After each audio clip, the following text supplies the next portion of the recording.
3, 2, 1. What's up, guys? What up, What man? up? What up? Thank you guys for coming through. This I've been looking forward to this, so thank you so much. Same, brother. Thank you, man. So you guys are a part of a very famous band here in Albuquerque. Very great band, touring band, the Make me blush Riddims. over here. If you guys want to introduce yourselves and the parts y'all play in the band. I'm Miles Chavez. I sing and play guitar for the Riddims. The number one. He's our leader. I try my best, I guess. Yo, I'm Tony, man. I play bass. Awesome. Yeah, I was saying before we started shooting. Shout out to Leroy from the Slums. Shout out to Leroy. Shout I out. love Leroy. He love the slums. He was telling me how when they got started, you guys put them on one of their first, if not their first, bigger show. Yeah, Is that the case? Yeah, we seen them playing. Oh man, it was a while back now. We love those dudes, and you know what? Cool guys. Love those guys, man. Hungry, driven. As soon as we saw them, I was like, man, I like the vibe. I love the music, and we thought they were cool as fuck. So I was like, hey man, you guys got a little bit of Riz on you. I like your style. You guys want to come play a show? And we've been besties ever since. We love those guys. And so I saw you guys, at least according to Spotify, you'd put out your first EP in 2016. How long has the band been around? So the band's been around since 2013. We started. Okay. Yeah. So we're a decade in now. Wow. I know it goes by fast. It really does. Has it been, because you guys have 6 people in your lineup now, right? 7 at the moment. Yeah. 7. Okay. Has it always 6? Oh yeah, 6. Has it been that much from the start, or has it just evolved as time has passed?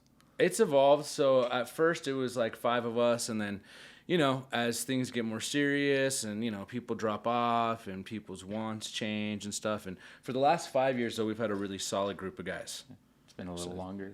Has it been that long? Yeah. Yes, it rolls by, man. I'm telling you, for other times, our no first joke. tour was in, 2017? Yeah, I think so. Yeah, so it's been 6 years 6 since years. we've started at least touring. But That's before awesome. that, we were at least jamming for a year as a group. So, Yeah. I mean, It's been a while as this it's group crazy of guys. how much time has flown by. Yeah. I think he's right. It's about 7 years in. Yep, because That's crazy. if I think about it, it has been about 7 years as this group right here. So, and we just recently, the last about 2 years, maybe 2.5 years, we added Tony Trombone from Iration, plays with us now. He lives in town, so he's part of a really big group called Iration, and they're a huge, massive group. And he just happens to be living here now, so we started jamming with him. So now we're got a solid 6. That's sick. yeah. So how did this all start in 2013? So actually, it's kind of a funny story. So, me and our old guitarist were in a death metal band together for a long time. Oh, no shit. Just to rewind it a little back, Yeah. I actually played shows with this guy Yep. before we were even accomplices back Yeah. at Shit, What is it Laramie called, Square, the attic. the Addict up on San Mateo, and I think I was maybe a sophomore. Yeah, in we high were school. in high school. We And used to have fun we together. played shows Together, yeah. separate bands, but together. separate death metal before. bands. I never would have guessed that a reggae band would have started with death metal. I love that so dude. much. Yeah, a lot of our reggae homies are super into death metal. It's kind of funny. Keep going. I'm just going to put the banner up. Yeah, For sure. So we started that way. It was actually me and our, he's our hand percussionist now, but at the time he was our drummer, and our death metal band had fallen through. Me and Chris got together, and I just had some, I've always loved reggae, so. Were you doing screams in the death metal band? No, I just was lead guitar. okay. Actually, I wasn't even supposed to sing for this band, which is a funny story. And me and him got together, and long story short, we got a group of guys together, put on a show similar to the Slums and Us story with the Big Spank. Shout out to those dudes, Mike and all those guys. And they put us on, and then 3 years rolls by, members come and go, and then we got our group with Tony now and Kevin, and we just been, ever since then, we've been grinding really hard. And it's funny, I wasn't, we had another singer lined up whenever we started this band, and the first show we had, he calls us up 20 minutes before our set and is like, hey dude, I'm not going to make this show, and actually I'm not going to be in the band. So so we were like, shit. So then the guys were like, hey, well, because I had written the songs, and he was just going to sing them. So, I'd sing and play and whatever. And so the dudes were like, well, you got to sing. So and we tried to get other singers, but it just never stuck. So, but the last 7 years, it's been this group of dudes, and we've just been on the grind. Was that a scary moment, having to sing in public for the first Hell time yeah. and not having to plan it out? And... Hell yeah, I shit my pants real quick. I think I went up there like Jim Morrison style and just put my back to the crowd and was like, all right, guys. I'm proud to announce that the podcast is now officially sponsored by the fine people over at Chop Chili Company. Guys, this is some of the best chili you can get here in the state of New Mexico, and they are online as well as in stores. They can be found at Smith's, Albertsons, Sprouts, John Brooks, and Lowe's Corner Market. They have 3 amazing flavors that you see here, and they also have frozen green chili that you can get online. Go on over to the website, chopchilico.com, and get yourself some amazing chili today. But hey, we pulled it off, and here we are now 10 years later. And so 3 years into it, if I heard that right, 3 years into it is when you would end up joining. Yeah. Roughly, yeah. How did that, because you guys were already playing before, like knew each other since high school, but when you were looking for new groups in the band, was like a first thought, like, hey, we've already played together. I know he has the ability Absolutely. musically. He was playing in a really good band called Burkesol. Yeah. So, I just saw them at Summerfest. Yeah. So, what was that? I think like 2014. Yeah. I started, me, Charles, and our friend PD, Charles Montoya, PD Gabaldon. We started Burkesol, and before you knew it, we were booking shows with these we're guys. playing together all we the were time. playing the same gig, so we I got to get acquainted with these guys, and then out of nowhere, they needed a bass player, and I was like, dude, I'll play bass. Instantly, as soon as literally our bass player was like, hey guys, I'm not gonna be able to do this anymore. I gotta do other stuff, and life's getting serious. As soon as he walked out the door, I was like, call Tony, man. No, I hate you guys. No, I hate you. It was literally that day. Yeah. Like, I think it was like maybe 20 minutes later we put a post out or something, maybe, or what was it? Someone Yeah, it was a post on Facebook. Yeah, Tony I think you said, I don't know if it was the band or you, but it's like, anyone want to play bass for the Riddims? I was I will. I was already know all your guys' songs in my He head. came over. We were literally all still there from I was at a bar and I was all, I gotta go later. Our bass player had literally just been like, I'm out, and he left. 20 minutes later, we're all still kicking it. Tony comes over. We knighted him with a big old bong. And here we are. Oh yeah, and here we are. That's great. I've noticed that after speaking to a few bands here in town that a lot of, like, in the best of ways, a lot of members kind of go from different groups to different groups, like especially here. sharing members, filling in for people, stuff like that. Do you guys do that at all, like with your writing? Do you go to any outside influence with your writing process? Have you ever had to do that before? Ever thought about doing that before? Has that always been like in-house, doing that kind of stuff? Yeah, I mean, Ultimately, we write everything ourselves. We write everything in house. Well, I've just seen how like everything just gets shared. So I'm curious with some groups how far that goes. I see like so many people, like producers will hop around, drummers will hop around, bass players will hop around, and I think it's honestly I think it's fucking cool. Yeah, especially in this town, man. Everyone loves. We all kind of intermingle. There's probably like 15 musicians that make up the 25 bands in this town. Roughly. Yeah, That's cool. So you guys start doing your first major tour in 2017, and what did that consist of? So we've been playing for a while and bringing out a lot of our friends from California. So at the time it was strange. There was a reggae scene here, locally, but as far as like nationally, not really so much. So what I would notice seeing on like Instagram and stuff is people's tours would be like California, Arizona, Gap, then Texas, and they'd have like a 3-day gap. All these bands that I loved, so. We'd reach out to them and be like, hey, man, I see you got 3-4 days in between. You should come out here to New Mexico and play. And, I'm in this band. We're in this band. Come play with us. And, I'll be honest, a lot of bands are like, New Mexico? Like, right. What the hell is there?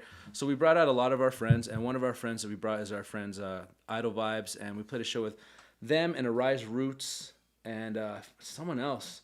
I wasn't even in the band yet. Yeah, it was just like a random show. We brought our California friends out. And one of their tour managers just was like, I really appreciate what you guys did for us, and I see you guys bringing out a lot of California bands to New Mexico and showing them a lot of love. So he was like, hey, I got this tour with this band Idle Vibes. It's already set in stone. We want you guys to just hop on it. And it was like a 2.5-week tour going from here through Arizona. It was 10 days. No, 10 days. 10 days. It was 10 the days, second yeah. tour was 2.5 weeks. And we went from here pretty much to Arizona and then up to Salinas from SoCal. And it was awesome. Yeah, it was Great awesome. time, man. So we the hook was in at that point, and we just been touring and getting out to California and as much as we can ever since. I was saying, 'cause you guys just went there to San Diego a couple times, like last month, right? We were in Huntington playing Sea Lakes. Okay. Yep. And we're always we're out there, God, at least 4 or 5 times a year. We love it out there. Yeah, always out there. We were there in January recording some Awesome. new tunes out there. It's been a massive blessing. I gotta really give it up to our California, Arizona family. They've really helped us out a lot, especially getting into the mainstream national reggae scene, which has been a huge blessing for us. So, yeah, man, once we got touring on that first tour, the hook sank in and we just started grinding and just hitting the road ever since. And now, you know, blessings to us, we have a really, really good following in California, Arizona, Colorado. We're building our Texas stuff. So we're slowly went from a New Mexico band to a, you know, Southwest regional band. Now we're kind of hitting the national circuit trying to. So That's awesome. yeah, it's been a huge It's blessing. It's hard. Yeah, it is hard. It's a long way to the top if you want to rock and roll for sure. I was gonna ask, like, so when you guys really buckled down and you know, like, hey, like we really need to start branching out, networking more. Like, was there a game plan to that? Was there like any kind of strategy? Like, So or we're gonna start like fishing out lines to see what bites. pretty much sum it up, like, I mean, we kind of utilized our connections in California and Arizona For sure. to, like, get venues to, you know, at least show some interest. But I mean, after that first gig, that first tour, we straight up did everything by ourselves. We pretty much hit up venues everywhere. Other bands we had played with, anyone we knew in contact in these places. Right. So we essentially were just like, okay, let's try and book a tour this year. And like, we'd always try and plan it. For sure. We'd plan it during the winter to like Go make out it in the happen spring and the summer. I did a Macaulay Culkin a few times and was like, or who is it? I think Shia LaBeouf, who like faked his own agent. I've heard that story. I did that a few times. Where I was like, look, I'm blah blah blah. I booked for the Riddims. But hey, man, whatever it takes to get out there and play. And yeah, we kind of just did it ourselves. We literally just hit up places, be like, hey, we want to be out there. Do you have this date available? playing where we can, for who we can, when we could. You know Literally, that's still kind on of that. all doing we that. did. Yeah. Yep, still doing that. You know. Well, I feel like a lot of people, they don't realize that that's what I'm not in a band. Like, I have no desire to be in a band. That shit is insane to me. I love that you guys do it. I love that the Slums do it. And you guys have all my fucking respect. But, you know, putting yourself out there like that and just facing rejection, I'd imagine left and right in the beginning. Oh right? yeah, there's definitely a few shows where we felt a little unwelcome, or people were kind of like, reggae from New Mexico, Right? No thanks, kind of And thing. we're not your typical like reggae band. we're not like you know, like that Cali white reggae, dudes with which dreadlocks and is stuff. very like it's kind of the more dominant kind cool, of modern day reggae, at least within the U.S. or Southwest. So like, So we show up with Nikes and fades, and people are kind of and we're playing like these like cumbia influenced like riffs and whatnot, heavier kind of breakdowns and stuff. But ultimately, I don't know. I think what we always do is we give a kick-ass show.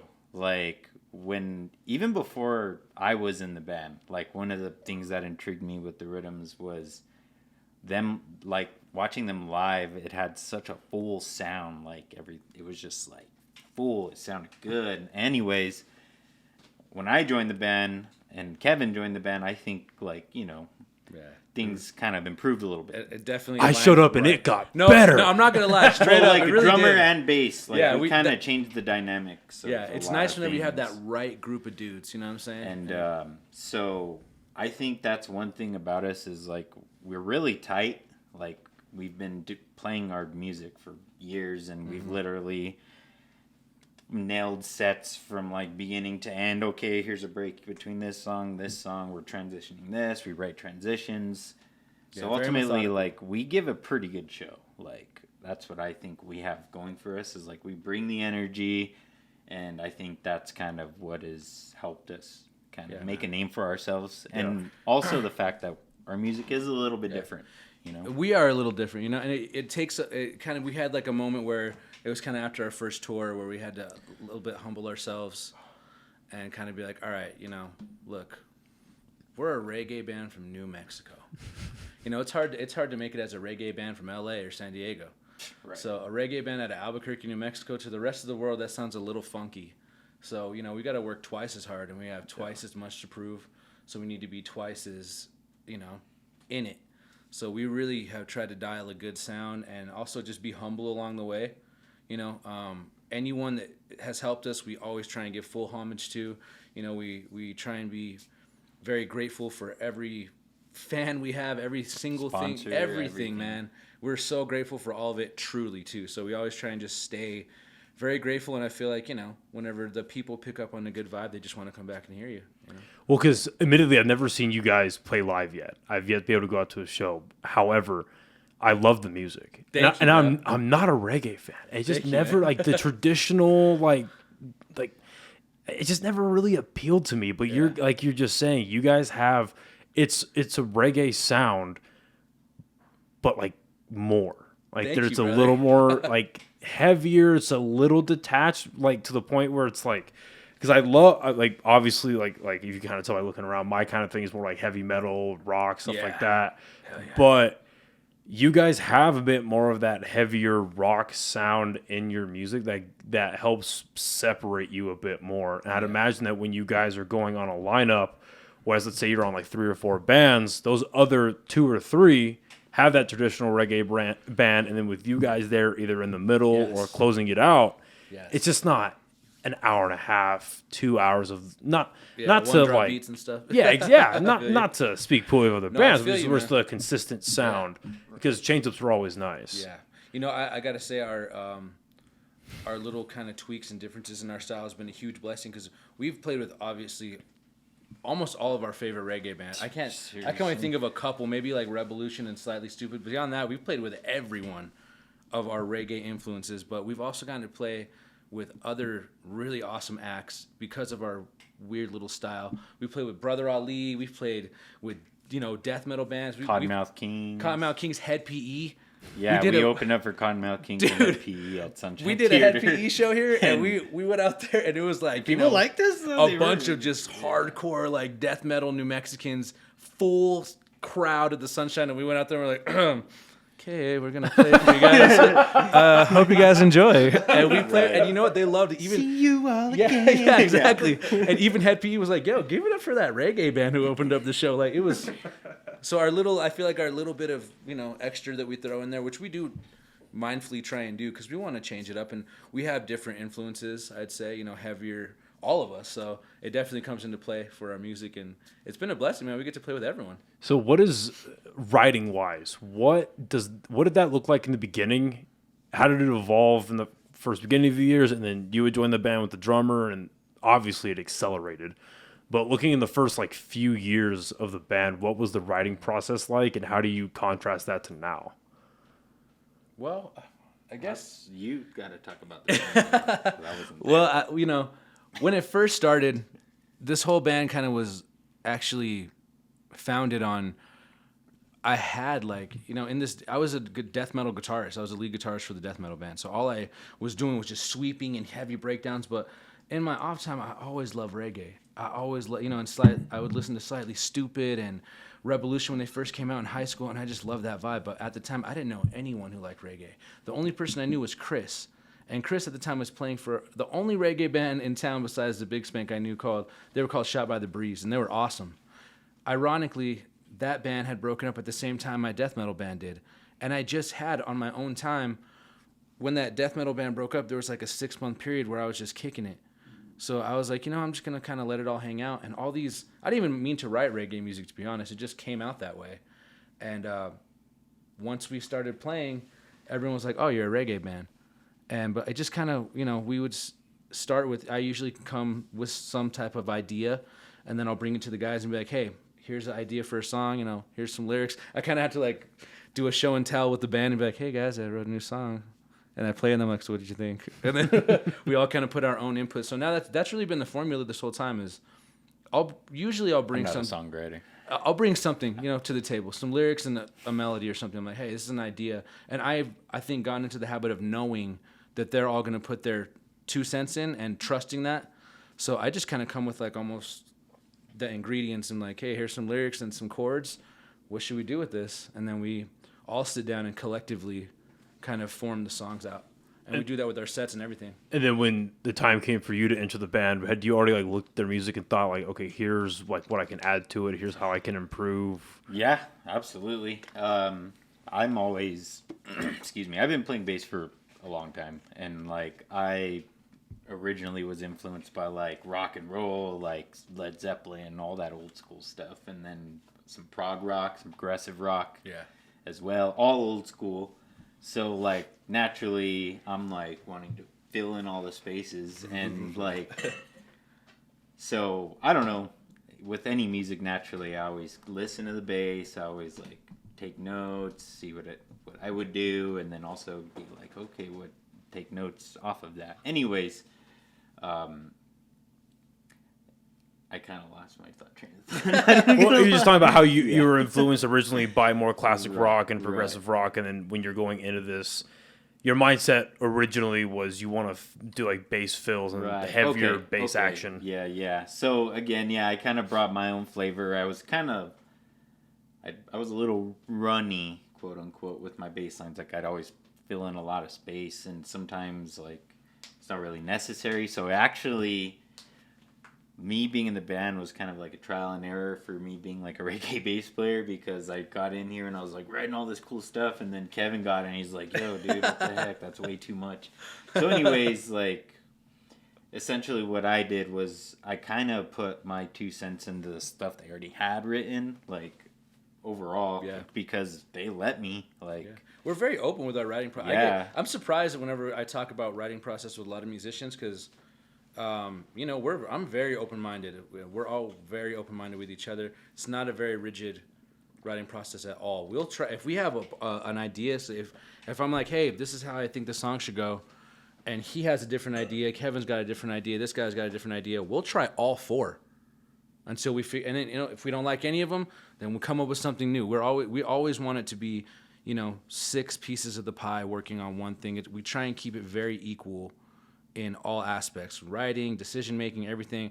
And, I feel like that's why we've been able to do this for 10 years and continue to write new music, is finding a nice little process where we all feel heard, and we feel like we can be creative with each other. And it's kind of like an intimate process, because you're putting yourself out there. And even with dudes you played with for 10 years, I still get nervous to show these guys songs, But we do, and we write some good music, man.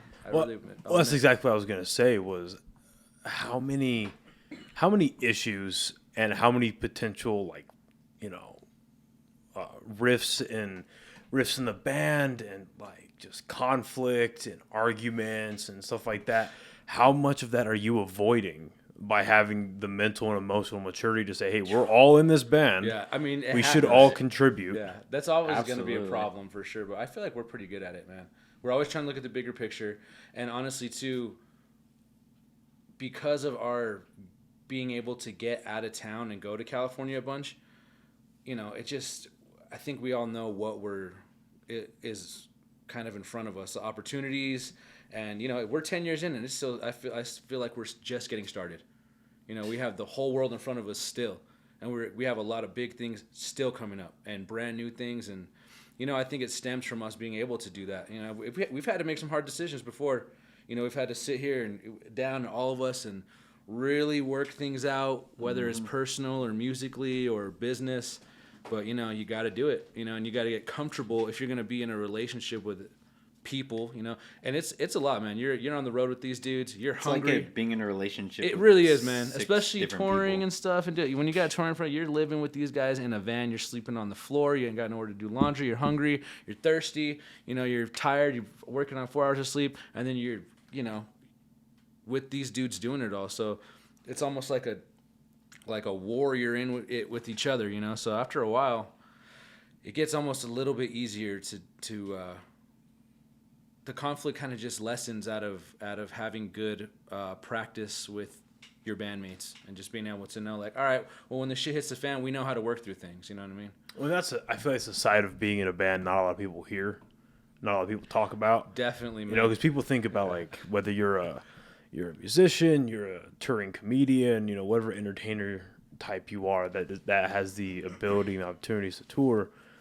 I feel like the outside looking in perspective is they just get, their job is to go on vacation and do what they love and they get paid to do it. That sounds awesome. What the fuck are they complaining about? You know, when you look back on it, during a lot of times I'm like, this, you know, it doesn't feel like a vacation a lot of times, but those 45 minutes to an hour when you're on stage, absolute bliss, and it's worth every starving moment, every tired, 12-hour drive, worth every hard tile floor you sleep on. And the fans and everything, they really make it worth it, all of our fans and stuff. And I think that we're really good at being humble and recognizing the awesome blessings. We're some kids out of Albuquerque, New Mexico, and we tour all the time. We have fans from here to all the way up to places. And we've played shows in California where we're out there, and I'm like, no one knows us here. And we get out there, and people are singing our lyrics in our face loud. So it's a really it's a really beautiful thing. So whenever you kind of look at that and you're like, damn, we're some kids out of Bootke and we're out, that's your dream if you think about making it. Right. Especially if somewhere like here, at least when I was a kid, I was like, man, being able to be in a band, go to California, play on the beach and have people know my music, that's making it. We've done that a million times over. Right. So it's like, what more? When I look at it is like, I see people who want to do this, but they can't.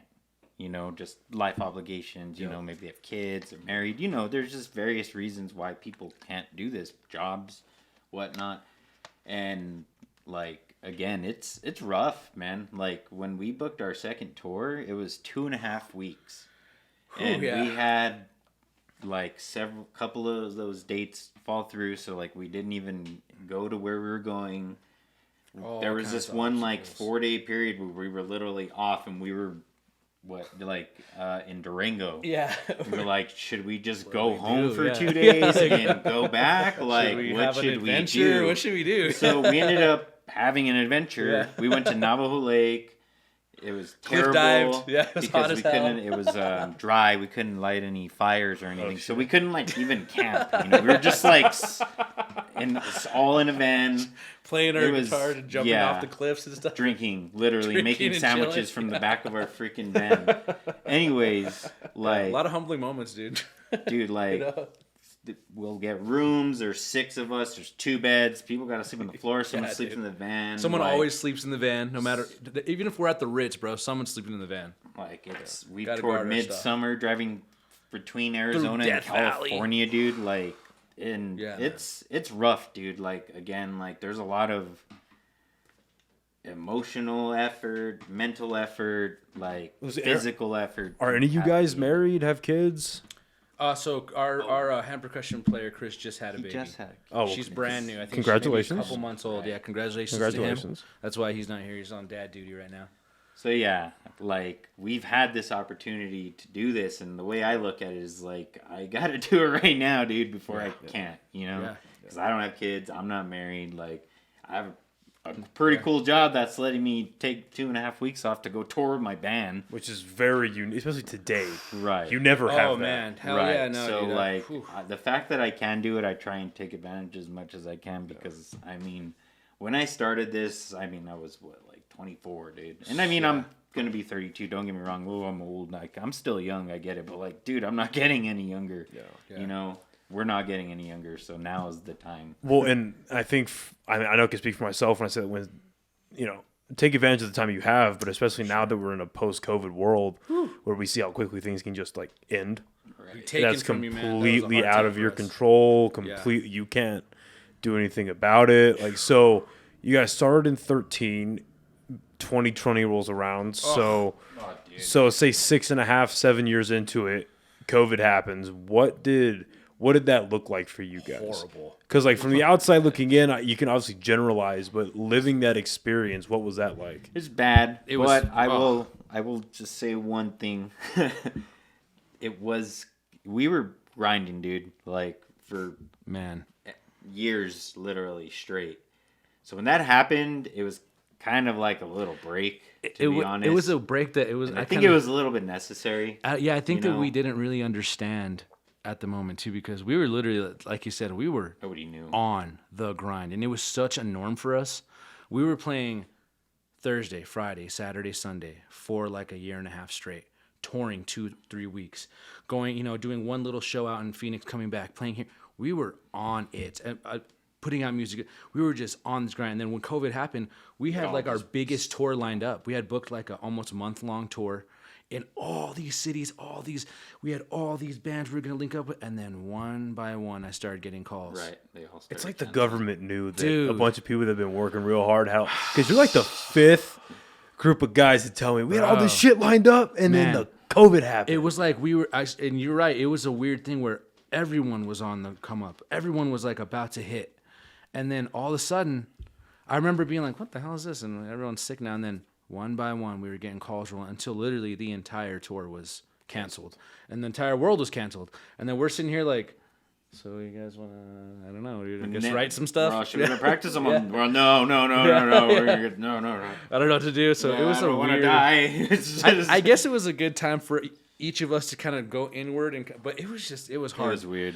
It was a hard thing to see that tour slip through because we had worked hard to get that one going, and we literally had it all about to pull a trigger. We had the flyer done, the dates booked. We even had people who had paid us in advance and stuff. Shit. And one by one, man, it just all kind of tumbled in front of us, and then for like a year, we're just right. And I'll admit we did. Hey, I'm addicted, dude. So I wanted to do some things. So I did a couple little shows, a couple backyard bashes out in Texas and Arizona and California. Oh yeah, that's right. This guy we had there was those rebels that were like, we don't care and we're just there were play people a show. playing on top of the El Rey. There were people playing in the back alleys and shit like that. Yeah, man. So I was like, whatever to keep it going, I'm in. I'll go. Yeah. And they were, a lot of all the things that we did where a lot of people were doing these small shows where it's like, hey, we're gonna have one band and then like the front man for like 5 bands, so 5 different frontmen playing by themselves in a backyard, kind of secret little things, and anything to keep the music going, man. I was, sorry I put whatever out there, but I had to, dude. I'm addicted. well, especially now that we can and as far as they're being reported, numbers don't know how to lie, and no matter how you feel about it, we look back on that stuff and it's like it really wasn't that bad. And so when you hear stories of people going out and still doing what they're loving to do, first of all, you can't blame them. Oh, man. And second of all, it didn't really do all that much damage. Hey, man, I don't think I didn't get sick. I don't think I got anyone else sick. I just want to play music. But I did get a lot of, I'm not going to lie, I got a lot of messages being like, how could you? Yeah. What are you doing? You are irresponsible. I'm like, I'm sorry, man. I just got to play. I got to keep the ball rolling. That's my favorite phrase. I've heard that a few times doing this podcast is, how could you? Yeah. How could you say? That's my favorite one is, how could you say that? And I'm like, with my mouth, dude. It's so fun. It's so fun talking shit. I'm like, hey, they did it. I just wanted to, they were all doing it. Was there ever a point during that time of the shutdowns where it was like, fuck, like, not just, how bad do I want this, but like, is this something that we should keep doing? Never. We always were on it. That's awesome. Always, man. Never in the question. We were always just thinking when it was like sitting there, like, I don't know. We were just like, when do we start getting back? Yeah, like, when is it okay to start? When do we start practicing for shows? When do we start doing all the stuff? Getting back to normal, roughly, I guess. That's what you would call it. When did normal come back for you guys? I say like a little bit into 2021. Right, we played Viva Arizona. We played a festival. Sick. It was awesome, and what a dope festival to kick off us playing with again. And we were, when we got that message of throwing a huge festival, let's do it. We were kind of like, oh, man. Nobody in Arizona cared about masks either. So and we also thought like it might get canceled or something, So we went out, and it was an awesome festival. It was like normal.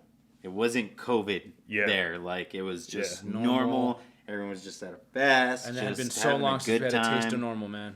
And we literally almost broke the stage. We were so excited. Oh, it was crazy. We literally almost broke the entire stage. We got way too many people on that stage. That was a great show. On purpose. We were excited, man. It was great to be out there with our friends. That was kind of, honestly, the kickoff. Yeah. So I can't remember when that was. I know it was in 2021. That was April 21. I think so, yeah. So since about April 21, we've been on the norm.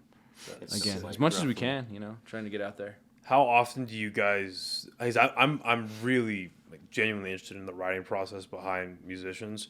How often are you guys putting together new tracks, I don't need to like outlining, but like presenting new ideas and doing all, because you got obviously refine your classics, refine what you're great at, refine what you know the crowd loves. Don't lose sight of that. But at the same time, innovating, bringing new things to the table. Stuff, We try to keep it frequent. Sometimes it's kind of hard to sit there and write because, I mean, all of us work, you know. We all have jobs and stuff, so, like, we'll rehearse, like, maybe once, twice a week because, I mean, everybody else has other shit. We all have lives outside of our band, so sometimes, like, it's hard for us to sit there and write because we're always rehearsing for shows. We always have, that's the one thing. So, we honestly, it comes down to almost carving out time for that because we have so much performances that and sometimes each one is different. Here we have a 3-hour set. Here we have a 45-minute set. Here we're headlining. Here we're opening. Each show kind of calls for a different performance. And our live performances, we pride ourselves in that. So we're really always trying to hone that right. And you'd be surprised at those 1 or 2 notes that you miss. They're on for the freaking songs you've been playing for 8 years. So we like to keep it tight, especially for our shows. Yeah, we try and set aside time. So like our last practice, we hadn't written in a while, so we're like, okay, let's try and write songs. And it usually starts off like, you know, just us playing shit and going, that sounds cool. And what about this? That's cool. Let's do that a little bit more. And then it's weird. It's almost like we'll play something and all of us kind of go, aha, that's what it is. That's the one to do now. You know? That, or we'll literally just play something random and we're like, dude, that's it. Yeah. Let's do more of that. That's literally been how we've probably wrote all of our songs. Is mostly, all right, here's this idea, or what the fuck was that? What did we sick. just play? Like, that was Did anyone record that just now? Did anybody record that? Is anyone's phone going? So that's literally we try to, honestly too, like, we really try and have fun with it too as much as we can because you can do too much and you can be too serious even with creativity. Yeah. So when you're sitting there going, no, and you're too meticulous, it doesn't have heart, you know what I mean? Yeah. So we try and really be like, you know, it's about having fun. It's hard to be meticulous. It is hard, man. Because you want it to be like a vibe, but you also want your talent and all the years you spent on your instrument to shine through. Mm-hmm. So it's like almost getting all these different elements and adjusting to exactly what is right for each song. X amount of heart, X amount of analytical stuff. You know, sometimes it's all heart, sometimes it's we're even barely thinking about what we're playing. Other times we're like, it's like math almost for us sometimes. So it's kind of just what we try and keep it fresh. And I think that's why we've been able to do this for 10 years and still be excited about making new music, going on tours, because we try and keep it fresh and exciting, even for us. Well, I'd imagine too that comes with you know, obviously the experience you guys have in making music, playing music, doing what you're doing. Because if you get too meticulous, that's a good point. If you get too meticulous about it, it becomes robotic. It's like a business. It becomes like it becomes a job. Yeah, and it becomes like pre-canned. Yeah, you know what I mean. Like it sounds manufactured. Perfect. You know? It becomes manufactured. It's no longer like what your heart and soul is telling you to do. Dude. And it's like you almost I'd imagine you almost borderline on playing safe. I feel like I've seen a lot of artists do that too, and I recognize that in a lot. Even some of my favorite artists, you see that they're hitting a certain level where they're feeling pressure to put stuff out. We've had times where we didn't write a new song for 6 months, but because it just wasn't there. Yeah. You know, and we're just at this time, we're not feeling it, man. We always want the songwriting process to be natural, and my favorite way, it was the best advice I ever heard from one of my fellow musicians, and he was like, if you want to write good songs, let it all hang out. Don't even judge yourself, man. Let it all hang out. Whatever you're feeling, play it. Don't think about it too much. Obviously, you got to care about you're trying to make a good song, and you don't want to do whatever, but just let it all hang out, man. You know what I mean? Just try and be analytical with your almost like emotions, what you're putting out. But it's hard to do with 6, 7 guys, you know? It is. Because all of us we're all doing that, and then we have to pour it all into one cup. Yeah. And make it something that we hope everyone will enjoy. And then it's kind of nerve-wracking because we're like, here's a new song, guys. And we play it, and we're like, if people are going to like it, who knows?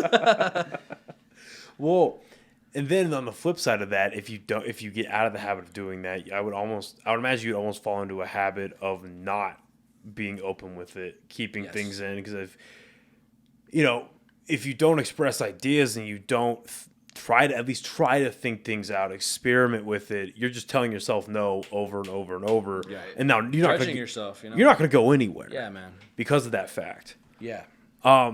So post-COVID, everything opens back up. You do a huge festival. Does that, now that you have the privilege of doing music back again, is that starting to accelerate for you? That like kick you guys in the ass to go faster, Yes. go harder? Like, okay, we need to make up for lost time. Well, I We feel need like to- more than anything, we just kind of we're really good about sitting down and being like, all right, here's what we've done. Here's what we've done a lot of. Here's what maybe we should explore next. So we're excited. You know, this Right, not keep doing the same same shit, thing, like you know? not playing the same venue same cities. every time, Yeah, like yeah. especially here locally too, but even branching out, but like yeah, just gotta like keep it fresh, kind of Look for new opportunities, things Right. that we've never done. You know what I'm saying? Bands we've never played with, cities we've never been to. We're really happy to say we just, you know, are blessed enough. It was about, you know, some months back, we went out to California and we got to record at the legendary 17th Street Studios with Lou Richards, who he's produced and recorded a lot of bands from Sublime to the Dirty Heads to Revolution to, he's you know, legit.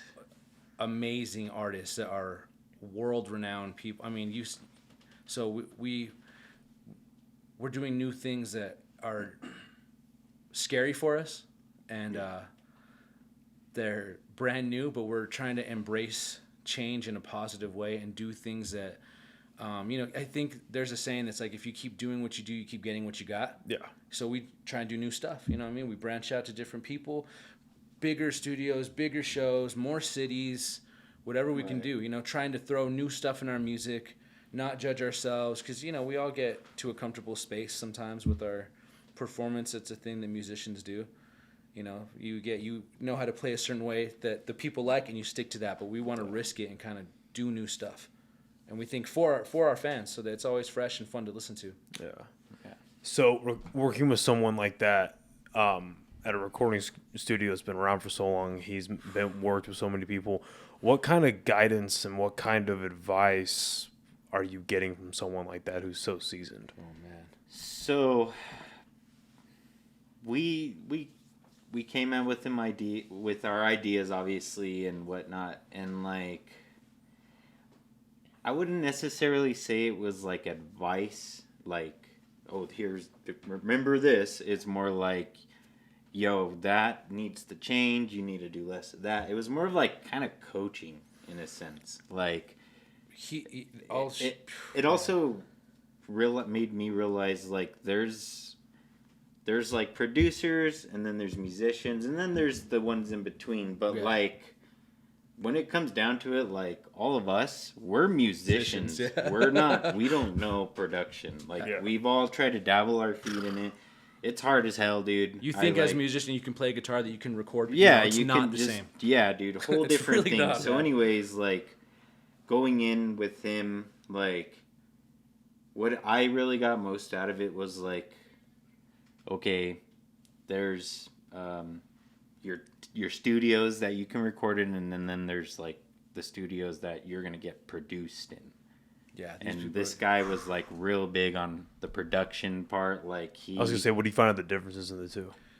the studio just records you. yeah, they just kind of go, do you want to do anything else? Yeah, All they're right, like, whatever. oh yeah, is that it, or do you want another take? They're there or to collect this the and-" paycheck, make Yeah. sure you get recorded. Yes, You get man. your money's worth. You get your Right. recorded tracks, but you're in and out. Yeah, Right, the He's very, producers- very invested on what he puts out of that studio. He wants it to be quality because he's representing he has a big reputation. You know what I mean? Yeah. And we were lucky enough. I mean, you walk into that studio and it's a very humbling experience. You see Sublime Platinum records on the wall, Dirty Heads. You see all these. It's an amazing studio. You got A+ musicians walking in and out of there all day, and it was, I think, more than anything for us, inspirational and gave us like, wow, we're here, dude. Like we've worked hard to get to this place, man, and be able to record with these kind of people and with this amazing legendary producer, and it was awesome. And he lived up to the reputation. Absolutely, for sure. 110%. Like, he Huge was shout out to like, Lou. don't do that. You gotta need to do this. This needs to change a little here and there.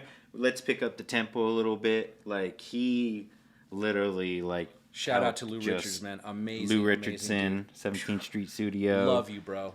Costa Mesa, California, y'all. Oh, yeah. Anyways, he literally like just we were like a cake, dude. He got icing and he decorated it, dude. I mean, just metaphorically, but Straight like, up. It's almost like if you made like some pasta and gave it to like Gordon Ramsay. He's like, well, let me put some more spices in there, and then it came out amazing. And you're like, damn, this tastes way better. You know what I mean? Like, right. So And I already love pasta, Yeah. so what the fuck? exactly. And it was, we're sitting in there and you're looking at all this.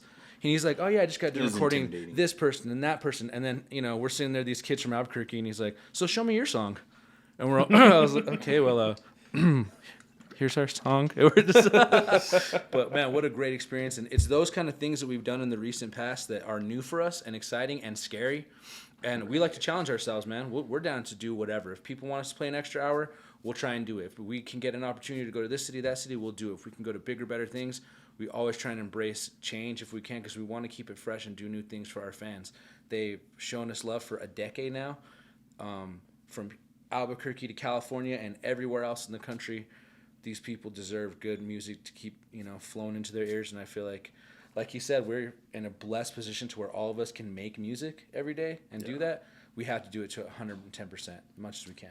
Were there any surprises when you were working in that studio, like that you were told, like, hey, you should work on this, that needs to go? Was there anything like we were so sure about this, but it just didn't work? Yeah. Yeah. Yes. So because he was such a legendary producer, we're just like, dude, we got to go in there like on our shit, like every BPM, everything has got to be on point. We were polished. Let's go in there and like be professional, let's go in there with our shit together versus going in there, oh, well, what about this part right here? Yeah. Like, let's have our songs written, dude. Like, this is it. And so we go in there and we're like, cool. He's like, yeah, it's cool. I think it could pick that BPM a little bit up. Like, never forget play it faster. After the first song, so he had us play it live first, kind of get the vibe.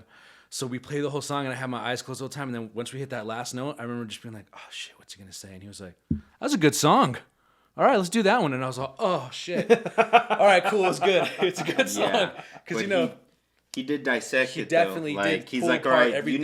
you need to add something right here. let's like, do this and that. And say, let's try this, let's try that. And man, he's like, don't play your bass right there. And I was like, oh, shit. Okay. We're humble enough to be like, hell yeah, well, let's do it. Honestly, man, again, like, we're musicians, like, and he's a producer. Yeah. So, like, I mean, I'm gonna give us credit. We have good ears, like, we know what we want to hear out of ourselves and whatnot. But like, he's like, do it like this though, and like keep your shit, but just do this a little masterclass different. work. It was a pleasure to watch him work. Awesome. Well, being able to have that, insight, or access to someone who has that kind of insight's invaluable, right? And then being the type of people yourselves that can remove yourself from the situation and say, okay, yeah, I've been working on this song, I love it, I love the way it sounds, but this guy has so much experience creating and refining music with some of the best in our genre. Maybe we should take a couple of tabs out of his book. On top of that, I think one of the most invaluable things about being around people like that is you're exposed to a whole new thought process. Right? Absolutely, dude. And not to say that you should be changing the way you think every time you meet people, but if you recognize talent and you recognize true experience like that and expertise, you have that opportunity to evolve and get better at what you're doing. And maybe did you guys find that you were able to look at your music not necessarily in a different way, but like in a refined way? Like, as we go forward writing, we can use these extra tools in our toolbox as we've learned it from this person. Yeah, and you know what too? I think what's unique about that studio and working with Lou himself is that his reputation and his genre of work, everything he's done, his catalog of work, speaks for itself. So, you're sitting there showing him your songs and you're looking up at the wall and you see a platinum, Dirty Heads, Lay Me Down.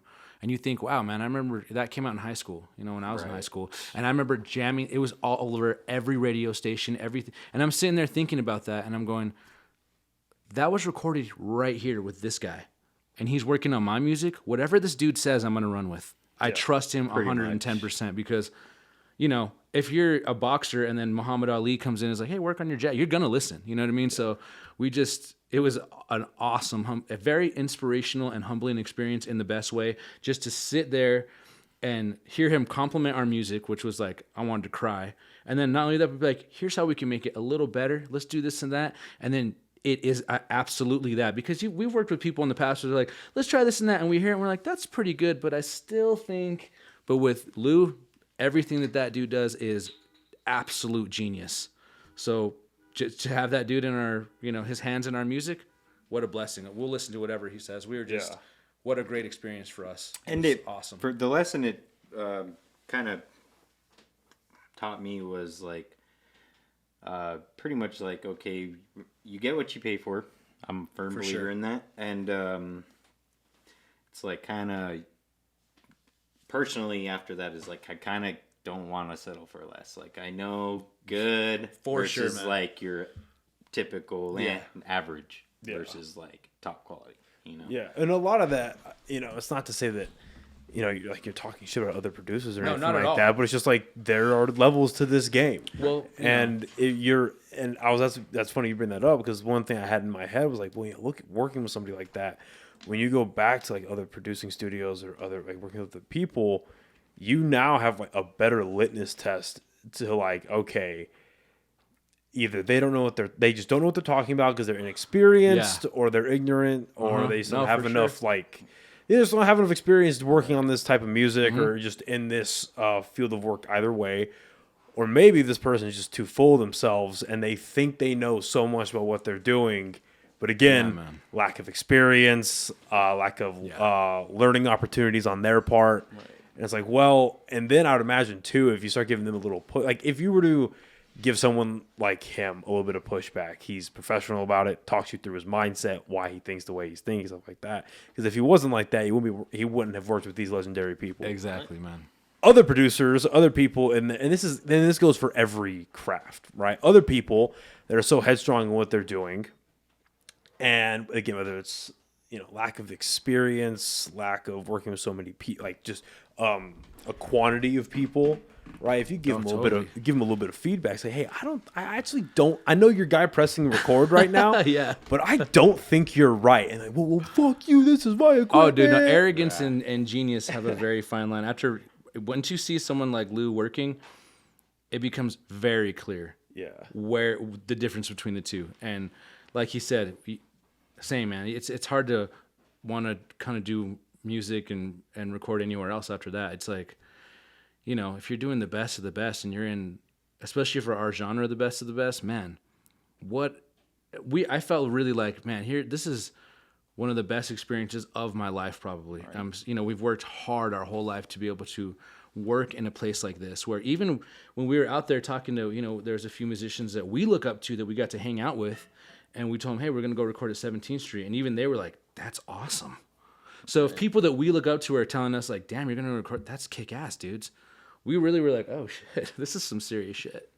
So we're so excited for people to hear our music. That is, we haven't even released that. Haven't even released yet. We're still sitting on it for y'all. Sitting on it, and we're fine tuning it, getting all the horns and everything right, and making sure that we have a promo package in place that is, gonna be what these tracks deserve. Because we've never released music of this quality before, so we're excited for people to hear this stuff. That's so cool. Is it coming out are they coming out as singles, or is it like an EP? Or? So we got one single coming out so far. There was one song that really stuck out for us. That was actually a brand new track. It was our brand new one. And we got our friend Shakaman, who we love Shakaman. Shout out to you, brother, to feature on it. And that one really stuck out to us. So we think we're we're releasing as a single first. So we're going to give that one out. The other ones we actually are kind of re-recording some tracks that we felt like the music was really well written, but the quality of the recording that we released it at the time wasn't, didn't show justice to the quality of the music. So we were like, man, if we recorded these songs here, so that's kind of what we did. We have a couple new ones, and then we're re-recording some old ones. So hopefully remastering kind of. So hopefully our day one fans that have been with us for 10 years, when they hear, they're gonna be like, oh shit, I love this song since the start. Now it's re-recorded at pretty much the highest quality you can get. And we're excited for everyone to hear. Plus, we're on our own, have been doing a little acoustic EP with, working with some different people, and we're going to release that as well. So we've got a lot of new music coming out. We're excited for people to hear for sure. The end of the summer is going to pop with music. That's from fucking us. awesome. Yeah. There's a lot of pride in the room right now. Dude, I love it. No, I love it. Like, yo, no, I love it. We work our I asses love off. it. we worked hard for that, bro. We really did. Yeah. Like, It's fine. It's like nice to like Talking after about it gets all me this excited. hard work, like actually have like something to show for it. And don't get me wrong, man. Like we have a lot to show for what we've already done. But like again, after just working with like that top quality of a producer, hearing your product and you're like, holy shit, dude, like this is, we did this. yeah, man. I mean, obviously he helped us, but like we did this. Like Yeah, man. we're recording We worked our hard. instruments. We fucking recorded this. We worked hard to get to And that point too. So It's cool, man. I'm really excited about that single and I like can't even wait for just the people to new hear it. songs. I'm very proud of. That's Yeah. awesome. Very No, super.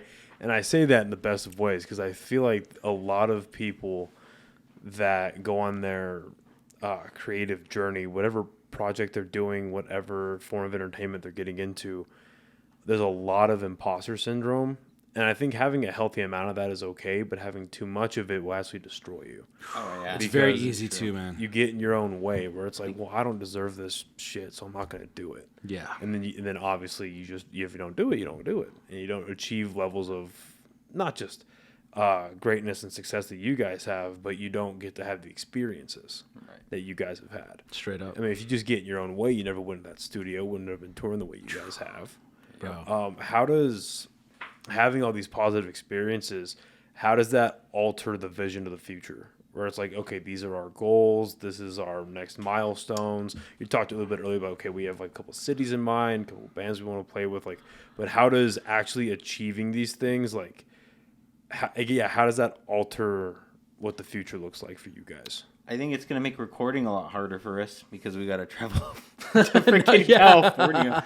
But ultimately, like, my opinion personally is like I think like it helps us realize like what we should and should not settle for. Yeah. You know, like Yep. we've had opportunities that we took where ultimately like we could have said no and we wouldn't have lost any. You can be too humble, you know what I'm saying? Yeah, and can be like too humble. so I think it kind of helps us determine like okay, like we not like our worth, but also like okay, there's certain things we can say no to. Yeah. Like it's, Well, if you've earned a certain level of notoriety and you have the experience and you have the ability to back it up, I mean, not a lot of people like saying it, but it can feel good to say no to things.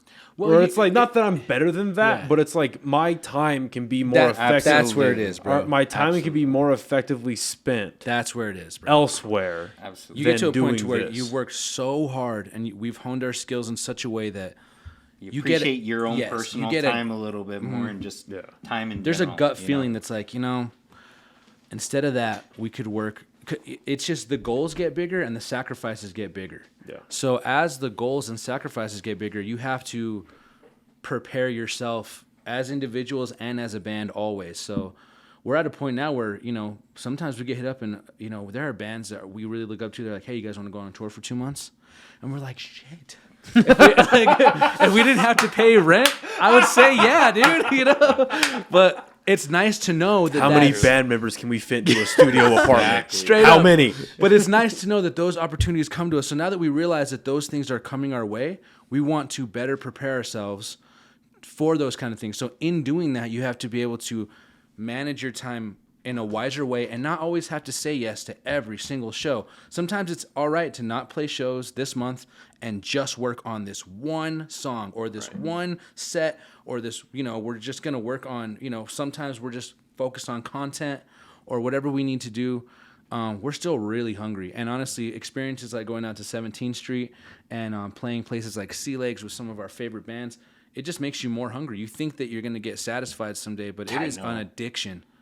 You just want more and more and more. You want bigger shows, bigger crowds. You want, you know, to go to different cities. We want it all. You know, we want it all. So I feel like we're at a point where it's not. There was a time whenever we were playing and it was like, you know, still dreamland where we're like, you know, we want to do these things, but that's so we're not even close to that. Now we're touching real things that we have not only worked 10 years in this band for, but as individuals dreamt of our whole lives as musicians.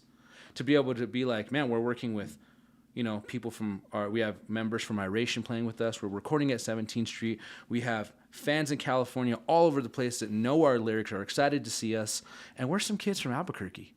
You know what I mean? And it's just really nice to know, like, we've worked hard. And because of that, now we're more equipped than ever to do big stuff. Now that we're getting a taste of, a little bit better quality production. Honestly, man, like, as musicians, I mean, for us, we do it off of promotion and music quality. Yep. Like, and obviously songwriting, you gotta have good songs. I mean, but like, now that we're getting a taste of like that production part, like, it's, again, after you see the potential of what you can do. Exactly. You know what I mean? And you it makes you more and more hungry. Exactly. So that was honestly, I think, an experience for us that was like, wow, we've gotten to a place where we're recording here, man. We're making music out of 17th Street. Yeah. And not only that, but these songs are good. And when people hear it, it's going to be like, whoa.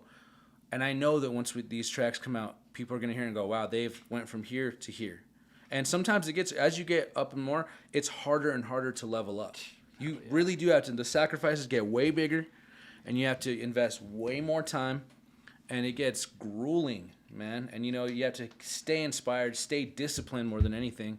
Right. And that shit is not easy. So, that trip before, we were on the grind trying to make that happen. So after it was all said and done, it was like, honestly a little bit of relief. It was we're like, and bliss too, to be like, we fucking did right. that. Like, we did it, bro. It's like, okay, what's next? Now what? You get to the point where you're like, we did that. We can do stuff, man. Like, we're good. We can grind. We know that if we can make that kind of stuff happen, there's absolutely no reason why we can't. Sky is the limit for sure. We're gonna hit the top for sure, and that's our goal. We're 10 years in, and we're still hungrier than ever. That's awesome. I feel like we're just getting started. One of the best pieces of advice that I've heard lately, I did a podcast with a friend of mine. He's, in my opinion, he's one of, if not the best stand-up comedian in the fucking state. His name is Buck D, Robert Gibson. I think I've seen him a few times on Revel. Hilarious guy. Yeah, he's played at Revel a few times. He'll host like the Gong Show or the Roast. Yeah, hilarious. Fucking hilarious guy. Guy cracks me up. And he forced me to, I've been thinking about it, but he like forced me to start doing stand up.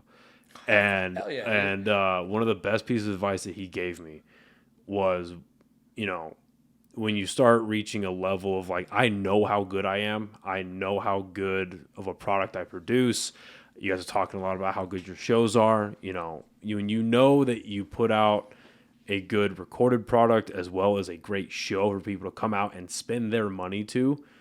Make it an event for people to show up. Straight up. And the way you make that an event is exclusivity. And you only get exclusivity by saying no to things. Right. And because one of the things that I told him, because they were doing an open mic where he was going there, it was a free show. I was like, yeah, I was surprised because, every time, and I'm happy to do it, but every time that I saw him live, I had to pay money. And he said, yeah, I want you to pay money to fucking see me because I know what the fuck I'm doing. Yeah. And I get a lot of that from you guys where it's like, we know what we're doing. We're quite good at it. And we have over a decade of experience to back this up. When we show up, it's going to be an event. It's going to be a party. It's something you want to bring people to. It's something that you want to set on your calendar. Fucking take off work the next day because you're not going to survive. Like, that's another thing too, man. We are super grateful for our fans. I try my best. I'll walk through I'll talk to every single one of the people in the crowd. Everyone who comes to our shows works all week, and they come and spend their hard-earned money, and they want a release from the 9-to-5 grind, whatever problems they got going on at home, whatever's, they want to have fun. And they're coming and they're paying money and they're staring at us and they are looking for someone to help them, have a little bit of them time and just a good time. So especially in Albuquerque. Especially just living in this city's crazy. How fucked up. Let's be honest. Like, I've been born and raised here too. But how fucked up this place has gotten. Bro. It's always been wild. Like, it's been crazy here, dude. It's been crazy. But again, I think there's a positive and a negative to the acceleration that COVID did to this country, but there's a lot of negative acceleration. Yeah, and it's bro. happened here. So, For sure. So I forget who I was telling this to. It might have been one of the slums, but yeah, whenever I go to a show, no matter who it is, like I'm happy to be there, and obviously 'cause I'm happy to go out and do things, but like I do not envy the fucking act because they're up there, and because I know how my brain works. One of the first things in my brain is like, oh, they're just looking at me saying, entertain me. Bro, Do it. Do the thing. It is a hell of a thing. Make me laugh. Make me fucking. Yes, dude. Make me feel something. You get on the stage, and then there's a whole crowd of people, and they're all just looking at you. And and then you look over at the sound guy, and he's like, and then the crowd's looking at you like, cool, what's up? You're gonna play some good music? In my career where I'm looking at you too, bro. That was a big hurdle for me personally, man. I'd never been a front man before this band, so I really had to hone in those. And yeah, it's a hell of a thing to have still terrible. Oh, I hate it, bro. It's I get nervous, because you want to also too. You're just making noise up there and hoping that people like it enough to sit there for an hour. Yeah. And have a few drinks and listen to it. And so whenever people do, if we start a set and there's a huge crowd, and then at the end of the set there's a bigger crowd, that is like the most awesome compliment, because it's not only did people stay, but more people came while you're just up there screaming into this mic, sweating, and singing about whatever, and people dig it. And it's like a weird vibe that you get with the crowd. So we love our fans, man. And I love, from Albuquerque to every single person who's out there who supported us, family, all of them, man. And we are super grateful for our fans, and we love them. So every show that we have, that's why we work so methodically at our shows, and we never bring our personal anything onto the stage. There have been times where all of us are going through a lot of harsh personal things, and the show must go on. And these people are here for a good time, and they know your music, and they want to come. And your responsibility is to entertain them, and you need people like that. Whenever I go to a show, it's usually because I'm having a bad week, and all week I'm thinking it's all good because I'm going to go to this concert this weekend, and I'm going to have a good time. Yeah. So you don't want the people on stage up there all frumpy. You know what I mean? So we have a personal responsibility, all of us, to get up there, humble ourselves, and realize that we're lucky enough to play for these people and put on a good show. And that's what we're all about, 100% more than anything. More people need to hear that. Straight up, man. More people need to hear that. Because, I get it. Like, we're all human. We all have our issues. But at the end of the day, no one is forcing you on that stage. No one, man. Nobody's forcing you to fucking be a musician, to be a comedian, to be a rock star. No one is forcing you to entertain. And there's been times where people come up before we're going to play, and they're like, when do you guys play? And I tell them, like, oh, man, I can't wait. I had such a horrible week. I've been looking forward to this show all week. Yeah. And I'm sitting there like, oh, my God. I got this dude's whole bad week to fix. You know what I'm saying? He's not the only one out there, too. There's a lot of people who are like, this week sucked. This happened, whatever. I'm just here to have a good time. So you got to put on a good show. Yeah. So that's a thing about playing music, that it humbles you greatly. And if you love your fans enough, there's nothing that's going to stop you from getting up there and putting your heart out. What's the crowd interaction like for you guys? Like, how much of is the... I think I'm the most interactive. Yeah. Oh, Tony. Yeah. And I'm saying, and no disrespect, but that's funny to hear from a bass player. Like, that's kick ass. I love that about like, that's kick ass. Because a lot of a lot of bands, the bass player, they kind of stay not to the back, but just to the side. They hang out, they do their thing. I mean, this dude's spread eagle as far as you can go. I don't know what the hell got into me, because I remember I'd always just have a little groove and this and that, and I don't know, man. Before you knew it, I was just okay. I always, who it was, dude? It was freaking Mario from Fayuca. Yeah. So this bass player from a band called Fayuca, he's our homeboys from Arizona, yeah. Dude, this guy was on stage and he was just running around and shoving his tongue out and shooting people with bass lines and freaking kicks. And I was like, dude, that guy kicks ass. I was like, that guy's kicking ass and he's ripping, dude. I was like, I need to do that. Yeah. I need to be more interactive, dude. So ultimately, I just started fucking dancing more. Yeah. Just kind of a little big hard, step. I don't know, man. You got to feel it though. But sometimes the authenticity has to be there for sure. Yeah, absolutely. You can't just be putting like. Obviously, I get that a live show. There's a bit of an act going on. I get that, but just especially, I feel like especially in Albuquerque, there is a level of bullshit that everyone can detect. Right. And if you're just putting on a front, like if you're just lying through your teeth, you're like, what the fuck is this clown doing? Yeah, that's is he shooting me with his bass? This fucking weirdo. I've actually never shot anybody with my bass. I want him to. But if you really are into it, they're not going to recognize it like that. Right. They're going to look at it and say, "Oh shit, this dude actually really knows what he does." Yeah, man.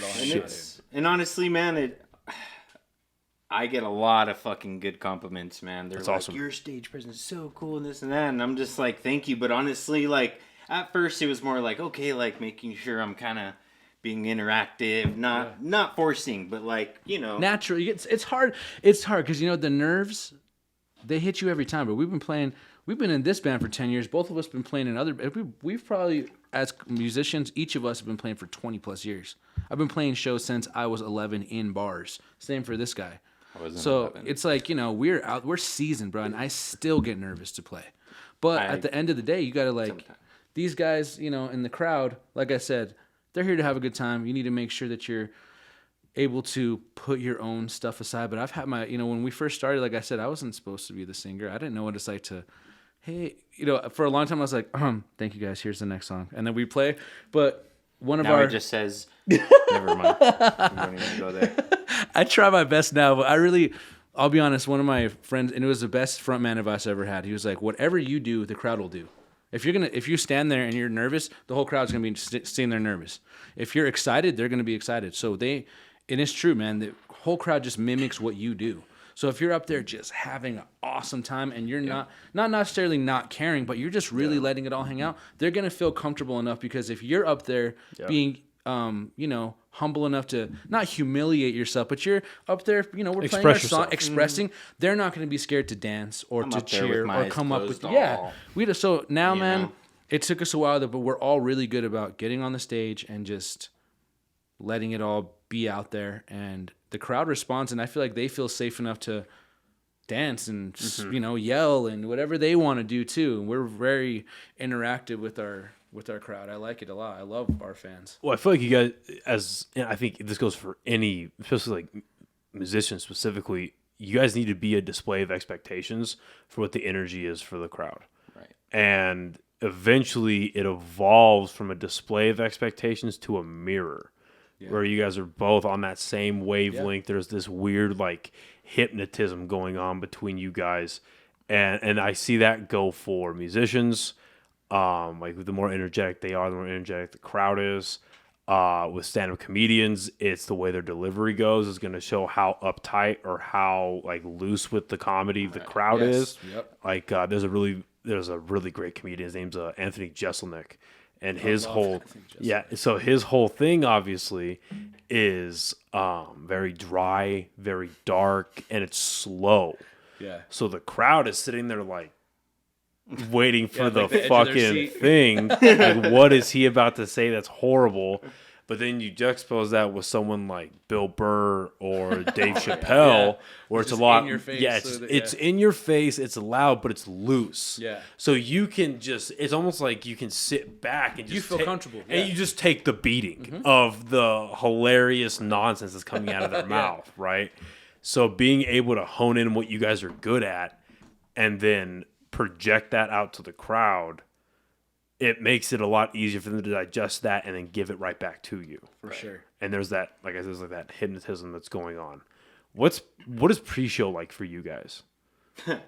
Like depends on tour. A lot of medicine. A lot of chilling. Honestly, I'll be real. Like hurry up and wait. No, we really care about our performance on stage. So I don't drink or really, smoke or anything before we get on stage. And there's people that can do that. I like to watch the band. If we're opening, if we're opening, we kind of just get up there and do our thing. But most of the time now we're somewhere later on the bill. So I like to watch the whole show from start to finish. I'm out there for the opening. We don't have green rooms in Albuquerque. No, yeah, and even if we have don't have a green room, just hanging out with everybody else. Even if we have cool green, I would love to see the bands before us. I love to to see what the vibe of the crowd is, kind of see what the venue's like, kind of see, it's good to like sit in the reality of the situation of the show.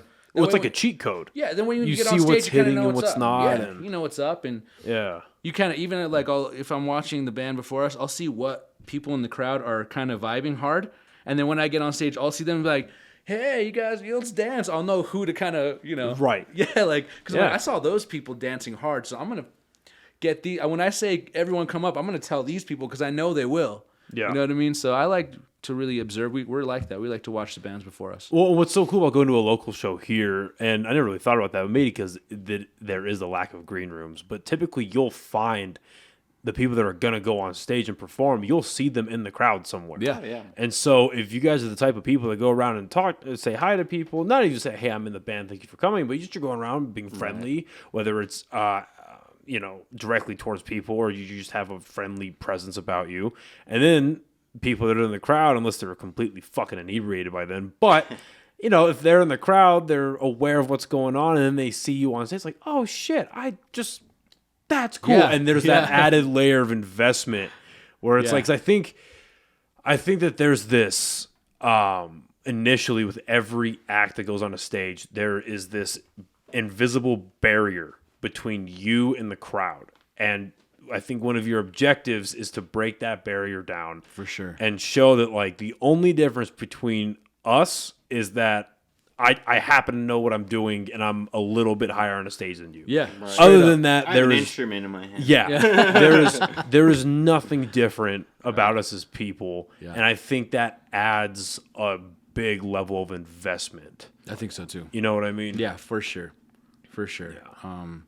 It's all about, making sure that because, at the end of the day, the people is what keeps us going. So if people is our business, you have to be out there with the people and, kind of in the vibe with them. So we love to watch the bands before us and be a part of the crowd and feel like we're Just hang audience. out with everybody. Yeah, it's awesome. My pre-shows usually consist of saying hi to like 30, 40 people. Yep. Just saying, Walk through vibing, what's yeah. up? Yeah, cool. Because they all come to the shows and like Right. we're all like, it's not even, we're more like friends versus like them being fans, It's Yeah. Especially in just Albuquerque. just kind of showing love and hanging out with the crowd. Honestly, it's Yeah. and drinking. Can't forget that. Well, it's That little funny. piece. It's funny because I did my first stand up show and it went okay, but I was completely sober. So I didn't want to. My fear was that if I got up there a little bit buzzed and I did well, it's like, oh, it's because I was drunk. Right. But if I go up there and I bomb, I now have an excuse. It's like, Yep. oh, I was drunk, whatever. so, yep. But then I went to an open mic last Wednesday and everyone was bombing, but I fucking carpet bombed. And Atomic bomb. yeah, and I went. Yeah, it was the end of Oppenheimer up there, bro. It was bad, and so, but I went up there with like, maybe 5 whiskey doubles and two beers in my system. Oh, yeah. Damn. And so I wasn't sloppy, but like when I get buzzed, I speak very quickly.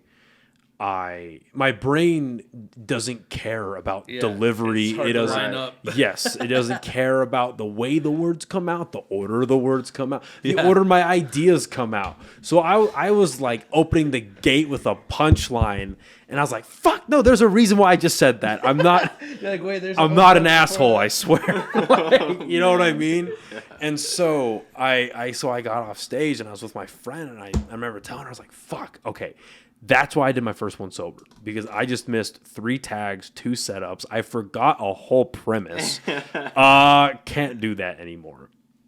And so I think another reminder of that was like, I would like to have a drink or two before I go up or do something like that, but I just know I'm nowhere skilled enough. Or maybe I'm just not that person. Yeah. You know feel what I you. mean? Hey, man. It works for some people, but Yeah. yeah, I'm one of those two where I'm like, I just like to have my wits about me. Being in control is a big Yeah, thing. for sure. Yeah, that's interesting. When, because it's interesting to me because before I started doing this podcast, I still am a very introverted person, but like beforehand, I never went out, and even when I was over 21 years old, I never went out, never really went to drink. I was the guy that was like, look, I've gone out and spent like $30, $40 on $15 worth of alcohol. Right. This is fucking Right. stupid, and I'm broke. So I'm just gonna go to the liquor store, buy what I like, drink Kick at it in my home with living my room, friends. yeah. Yeah, and I've got my own TV. If I drink in my boxers here, I can just fall asleep. I drink in my boxers out there, I get arrested. Like this is not fiscally responsible of me. But now that I've started doing this, I've kind of pushed myself to go out and be more like more outgoing, meet more people, stuff like that. And we were talking a little bit earlier about how your fans become your friends and you become friendly with your fans. Like what I've noticed is so many people in this town are connected. Yeah. And you go out and you meet someone, and I've had it to me. It's like, oh yeah, I know you because of my cousin knew this person that worked with you here, and then it's that, and there's this like I'm convinced that because AI is gonna let it happen. I swear, you can go to a bar and throw those fucking Apple glasses on, and it's gonna show you like a spider web of how everyone is connected. Yep. And it's not gonna take that many threats in this town. No, dude, You know you can what I almost do mean? that with your mind. Yeah. Here it's like, yeah, dude, straight up. It's a small. I think to me, Albuquerque is a as medium big sized as a city. town can get. I think. Like, Yes. that's what it feels like to me. Like we've reached the limit of town. This is as Yeah. big as a town gets. You know what I'm saying? Yeah. Everyone knows each other. It's weird. You can get across it in 20 minutes. Usually everywhere. It's just kind of a strange dynamic here with that. Everyone knows each other. You know what I mean? Well, and the Good and bad things about it. exactly, and the big positive that I've found is, and this is something that I'm really working on, is if you, and I'm sure, and I know you guys have experience in this, is like because of how interconnected everybody is, it's hard to build a truly great reputation, but once you have it, it sticks. And because what I've noticed here is people love talking about like the hometown heroes, right? Because obviously it's awesome when big acts come through and big bands come through, and like Revel's been pushing that like crazy. I've seen the acts coming through Revel right now. I'm blown away. Hell, Same, dude, I don't know Revel. how they're taking doing all the it. business They're away awesome. from downtown. Yeah, they're starting to take away business from Isleta. Hell yeah, they are, dude. They're, Like- Hell yeah. they're bringing really Revel's good bands. awesome, dude. I love It's Revel. Shout out to Revel. Hell yeah. I'm Julian and Danny, we love you guys. because I've been to Revel like in the piano bar, like just for like Yeah. the comedy nights, stuff like that. But I'm going to my first show in like their big venue. Ice Nine Kills is coming through in September, and I'm gonna go see them. Yeah, big fan. Yeah, dude. Hell yeah. But it's interesting to me because they're starting to take. I feel like in the next 5 years they're gonna take away a lot of business from Isleta. Because what's the bitch of Isleta? You're having to drive the all slant. the way out Yeah. there, and then it's like it's fine getting out there if you time it right, but leaving There's a bitch. is horrendous. Everyone And- gets grass seats, and you're sitting at this weird like. Yep. You're like, it's weird. Yes. You can't. I've- You have to sit down. cool at, place. It's, I yeah, have- It's cool. I- we love Journal. I have built my calf muscles standing on that fucking hill, Straight up, dude. listening to the bands because you don't want to slide down. And then you got a chick with you, so you got to hold her up so she doesn't fucking slide down. Exactly. And then as you're driving out of there, you got the drunk driver sliding through the fucking, you know what I That mean? one dude. road. Yeah. Yeah, bro. Yeah. So now that there's Revel, it's like, We love Revel, man, and the guys who run it are Killer awesome. stage, Daniel, killer everything. That's what I've Like, heard. they Danny have and a Julian are killer great setup, dudes. dude. They're great Like, guys. What they did with that whole back area is, Awesome, bro. We've like, literally seen it next because level, we're dude. real close with the owners and stuff. So we've seen them from literally start to where they are now, and they've done it the right way too. They don't step on toes. They're just really well about how they book and how they set up their venue, where it's located. It's great. We need a place like that here. yes. We need it, and They even if saw- it takes from whoever, it's rightfully so. Well, they saw a void and capitalized on it. Yes, man. They saw a huge opening in this city where it's Yep. like, because in post-COVID Albuquerque, there's been this huge like renaissance of entertainment of all kinds, of art, of all kinds, and it's awesome. I love seeing it. But breweries and even like the downtown venues, they can only do so much. Yeah, man. You know what I mean? Like, because I think, not Sunshine, the one right next to Launchpad. El Rey. Inside. El El Rey? Rey or Yeah, inside? El Rey. Yeah, the El Rey. Yeah, the El Rey can only fit like what 200 people. I think it's The venue that has the downstairs and the upstairs bar, like the balcony bar. the mezzanine or whatever upstairs. yeah, fits, yeah, I think so. A pretty good little amount. They fit a nice, but it's older building. Yeah. You know, even with the best sound equipment, it's hard to get a decent. Yeah. A lot of we've played there. Specifically outright. Yeah, you know, a lot of bands who played there have told us like it's hard to get it. You know, you hit the snare drum and go, you hear it kind of bounce. Yeah. But it's an old building. What are you gonna do? You can Exactly. only. They do a really good job with it. No, I love going I- there, absolutely. but you can But, only fit like so you many said- people. Launchpad, 150 max. Yes, right? dude. Inside out, 75 max. Like, and that's like a packed 75. Yeah, like dude. you're having to like weasel your way through and all that stuff. So I love going to Launchpad and Inside Out. And I Rebel love does it those safe venues. too. There's food right there. Yes. There, if you're not feeling the show, there's like 2 other bars. You can go to the jazz bar, you can go to the sports bar. Rebel is It's awesome. I love Rebel, man, and they're one of great people the first too. of its kind, I imagine, out here. We were Albuquerque. really lucky because like I said, we know the owners and stuff. So when they got their whole back set, the huge venue going on in We the back, played on it first, they- right? we like were one the of very bands. first band to play on that We were stage. one of the first bands. No, they we had were- a show. They had They had a show the weekend before. It was a big like country show. But what they had a show in the area, but they had just literally when we were sitting up, they were unboxing all the sound. Like Oh, the sound guy was shit. like, "You're gonna have to give it a second because this is literally brand new out of the box." They were hanging the giant speak, so we were lucky enough to be the first band to really play that stage. And it is. I was sitting there. We invited like 350 dude. people to that show. It was, and we thought that's gonna be a packed night. In that venue, Dude. it was like it did not feel packed. it looked dude. like we had 300 people in there, and it looked like no one was there. Because they can seat like 3,000 people. Like fuck. bro, dude. So we're sitting there, and shit. I'm like, you know, Julian, and them were like, you guys got like 300 people coming tonight. It's awesome. And we brought a band from Arizona to play with us, and it was still a great show. But I'm looking at 300 people, and it looks like 25 people came. Literally, You know, dude. and then It's not only big. that, but And there's it's just another 200 people out having dinner. They're in the sports bar, the jazz. It's a great venue. Yeah. Albuquerque need a place like that. It's smack dab in the middle of town. And Danny and them are really easy to work with. They're good people. They're righteous about how they book. They pay people well. You know what I mean? They don't give anyone the runaround. It's a good place. You can't go wrong with that. I love Revel. That's awesome. Yeah. We need more places like that. We do. absolutely. And I think the more that we have, it's gonna like. I mean, I'm not a fucking mathematician. I never want to be, but it can't be a net negative for our fucking economy. Right. You know what I mean? And I think the more things you give, and this is, you know, you can track stuff like this. The more things you give your populace to do, the less crime there's going to be. Obviously, in Albuquerque, it's sure. a very steep curve to get through. Right. Anything helps, though. But anything helps. We'll take anything we can get. Anything fucking helps. And the more you have for people to do, the more, because what that's going to do as well, yes, it has events for people to go to, but you have to employ people. Yeah. What is the easiest people to employ? 16 to 21, because they're bored and they need something to do, and they don't, at least I don't know how it is now, but you know, they typically don't mind $15 to $18 an hour. Yeah. And they can live off of that. Shit, that was tip, a lot of money. typically. Hell yeah, dude. Yeah. Oh, I remember when I was trying to get my first jobs, I would kill for 15, 16 an hour. You know what I mean? I was living off of like 10 to 11. Oh, yep.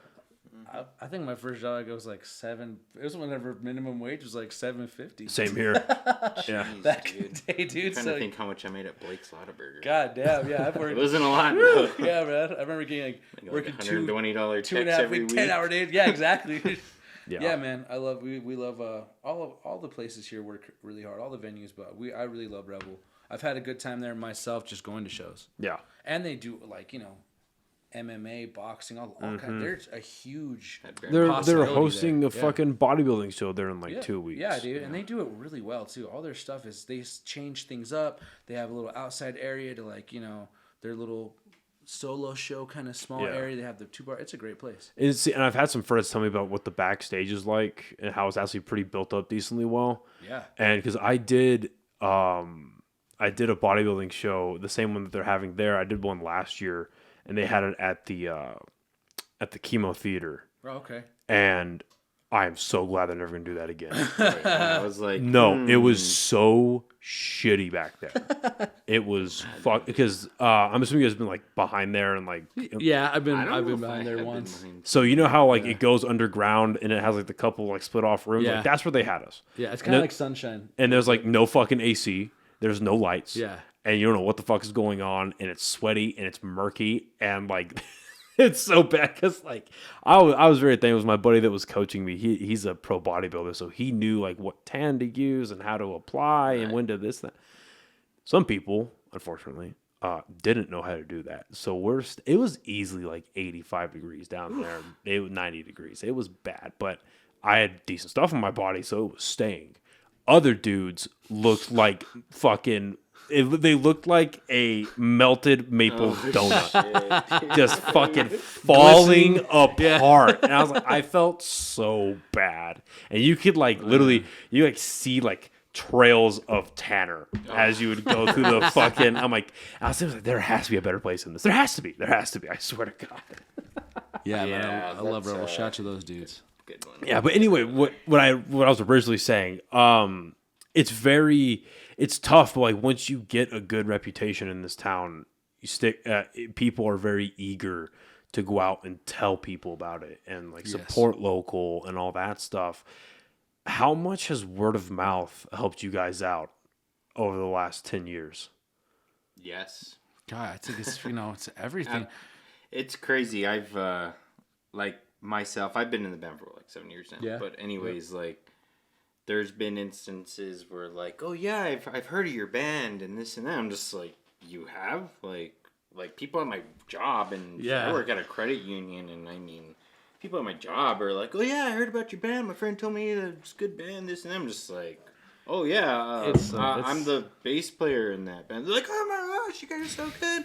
So yeah, dude. I mean, Yeah, I've been at my work and I'll admit, I'll put our music on. Well, and I've checking people out a few times and be like, hey man, I really like your band. Or a few people come in, they're like, hey, I didn't want to bug you, but are you the guy from the Riddims? Yeah, I've had that I'm like, can I take a picture with you? And all my coworkers are like, who the hell is this dude? Oh, you want to take a picture with Miles? Like, what the hell? So, but I'm sitting here like, yeah, let me hang on a second. Like, it's awesome, man. yeah, We word of love mouth it's helped us. our fans are everything. Yeah. I will die for our fans. I love it. We're nothing without them. Especially our Albuquerque fans, that's where we got started. Yeah. So honestly, our Albuquerque fans, so when we were bringing out, the reason why we got out to California is because we were bringing them out here and showing them like, you don't got to skip New Mexico. Right. You can play shows here and we'll show you that it's a packed house. Because we've had bands, like New Kingston, whenever we first started playing with them, I went and saw them when they booked a show here by themselves. They didn't really have any locals to play with. There was like 4 people there. So when I hit them up to play with us again, they were like, look, man, we think you guys are cool, but we don't want to go back there because there's just not like and I would tell them, no, dude, it's not. You have to understand Albuquerque's very different. They're going to support us because we're locals. Yep. Let us show you that we can make, people here will support you. We can like chauffeur you into man. this. So yeah, when we are local fans here come out and they pack the house and they're getting rowdy for us, it shows other acts like, wow, there actually is potential here. We're going to come back. And then our fans, and then our fans show them the exact same amount of love that they show us and they're getting ready for their music. It makes them want to come back. I know personally 3, 4, 5 bands that are from San Diego, LA that tell me we come here to play with you guys because your guys' fans are awesome. We love playing for this crowd. And now they have huge, fan base out here. So, Burke, that's the one thing about Albuquerque that's awesome. We will bleed for each other. And we've been out, even in California, where we're like, people be like, hey, where are you from? And we're like, we're from Albuquerque. And they're like, I'm from Albuquerque. And we're like, really? And then we, come back, we give each other a hug, complete stranger. You're like trauma bonding. Yeah, and people are like, wow. And we've had our California friends be like, wow, people from Albuquerque are very like, and I'm like, you don't understand. The whole world doesn't care about New Mexico. We're the biggest flyover state. Everyone's like, New Mexico, what the fuck is there? So whenever you see someone there successful in any way, you're about it, man. And that's why we're about our, Slums and Big Spank and Burke. So all these bands we really ride for each other because there's enough ears and there's enough everything for everybody. And we all just want to see each other succeed. You know what I mean? That is one great thing about Albuquerque. We will bleed for each other, And we straight got up. good fans. Yep. Well, and that's the mindset you need. Like, it's a feast, not a famine. There you go. Like, because that's a part of, like, I feel like some of the older generation in this city where it's like, I want you to succeed, but I want you to do better than me. It is a sickness that you can get easily here. Yeah, and then now there's a lot of people, a lot of entertainers specifically, because that's who I've been speaking with. But Yeah, man. there's a lot of Gatekeeping. entertainers trying to do their own thing, make it out of New Mexico, and start really branching out, become successful. And when you say that to the older generation, like, I'm gonna get out of New Mexico, I'm gonna make it out of New Mexico, they see it as a bad thing. You know what I mean? It's like, what, you gonna leave behind your fucking heritage? Oh, what, you think you're all better than me now? It's hard, bro. It's like, no, All better dude. than a... You think you're all bad. You think you're all bad or what? It's like, no, you fuck. I have aspirations. Right? I get that too, and it's hard because we've had our self battles with that. Because shit, man, if we could move to San Diego right now, play shows every weekend out there, tour California, and probably do all kinds of stuff. But at the same time, it's like, there's no reason to be ashamed of Burque. It's expensive. It's expensive as well, and also I was too, gonna like, say, are we not gonna talk about the elephant in the room, California, falling apart But, and being expensive right. as shit? I feel like they're like, oh, I need to get out of here and then leave New Mexico behind. Not even say I'm from there, kind of vibe. We're not like that. Yeah, We go out I don't there, agree with that. But we are yeah. on stage going, hey guys, we're from Albuquerque, New Mexico. We came out here to play for you guys, and we've had a lot of people be like, what? Where? Yeah, where is that? Breaking Bad. Oh, okay. Yeah. So it's like, but also too, it's like, shit, man. There's a fine line in realizing both of those perspectives and seeing that there's wrong and right to both sides, and there's a way to just kind of make a middle ground where both can work. You don't have to leave it all behind and shame where you're from, being from Burque and all this stuff. You also don't have to just stay here and be like New Mexico versus everyone type thing. Yeah. You can be from here and still go do stuff. You can, it's fine. So we really try to do that. We rep our city. We're proud from where we're from, but we're not ridiculous with it at the same time. Yeah. We know what this place is like. And Well, yeah, that's the thing. I think there's a lot of willful ignorance about what's going on in the state, about what's going on in the city. And, like, I mean, me personally, I'm not married. I don't have kids. But, like, I personally do not see myself raising a kid here. I understand completely, man. I can't do it. And, like, so, like, for instance, I don't know why this crossed my mind, but I was thinking about this earlier today. 23, we're in 23 now. So back in 2021, I was having a conversation with my ex-girlfriend's mom, and it was like a family event. It's like 1:00 in the morning. We've all had a few drinks, and we're having a conversation. And she's very big. Like, the whole family is very classic, like New Mexican, family oriented, big family. Lots of you want a lot of kids, all that kind of stuff. And she's the type of parent that really wants grandkids, right? Really wants grandkids.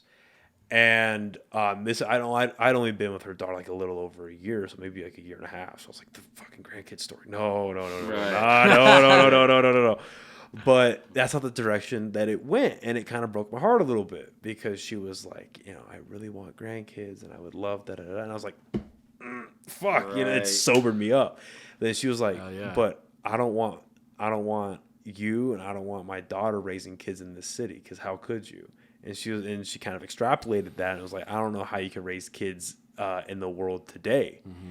And I was like, fuck, so it's not just my generation. Oh, yeah, no, dude. man. Fuck. Hey, bro, we're all from here, and we know what it is. If you're from here and you grew up here, you know what it is, because you can't avoid Burque. No. You're gonna get got someday. You're gonna see something. You're gonna experience something. You can't avoid it in Get this city. broken into one day. You're gonna have something, man. It's Burque at the end of the day, but it's a weird way of being like, hey, man.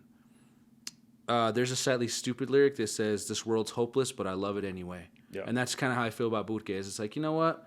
Yeah, bro, it's a really rough city. Hell yeah, dude.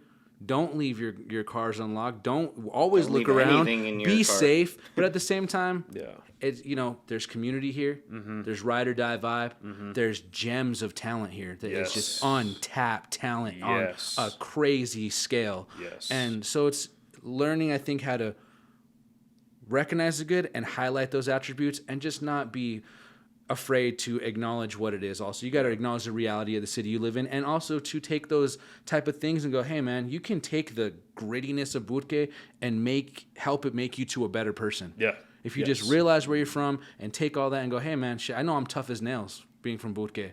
Yeah. Tough as nails. Just growing up here, you're going to be a certain level of calloused over. So when you go out into the other cities, you see it, you know? Yeah. People are walking around like, and you're kind of like, we're like downtown, you know, San Diego, and we're like, you know what I mean?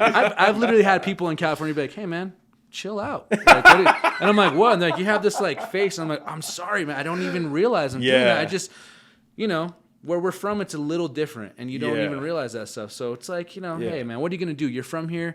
You can't change where you're from or where you've come up. My whole life and everyone I know is between this valley, that mountain, that mesa. You can't change that ever. Yeah, you got to embrace it, good and bad. Well, and that's the. I forget what the actual quote was, but that's the ending of Seven with Brad Pitt and Morgan Freeman. I love that movie. After Brad Pitt gets what's in the box? After Brad Pitt gets locked up, that's Morgan Freeman reads a quote where it's the world is beautiful, or this person said the world is beautiful and it's worth saving. Yep. I believe the second part. Yep, it's that exact, and there's nothing like, it's not a negative thing to say that, but and then what you guys are doing too. I would say a lot of you guys that are just hyper talented here, you guys are showing a younger generation that it's possible. Yes. Like if you love something, like if you're not necessarily born with the love of something, but if you're, you know, if you're a younger kid, if you're a teenager, if you're growing up and there's something you really enjoy doing that's outside of what you're being psyoped into doing, pursue that. Find time, pursue it, and see what happens. And if you take pride into where you're from, you get to also change the world's perspective on this place. Yeah, exactly. We've had plenty of people tell us, like, I'll be in, you know, I've had friends in California or wherever tell us, hey, man, I'll be real.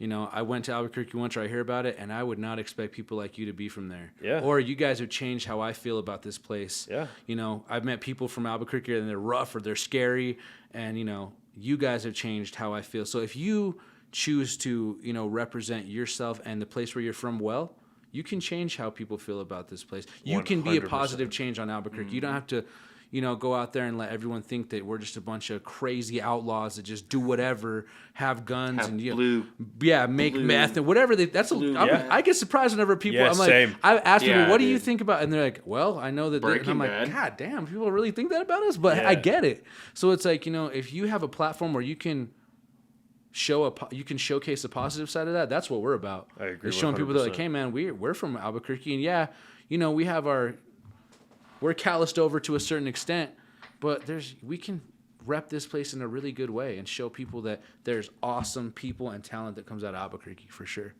Great.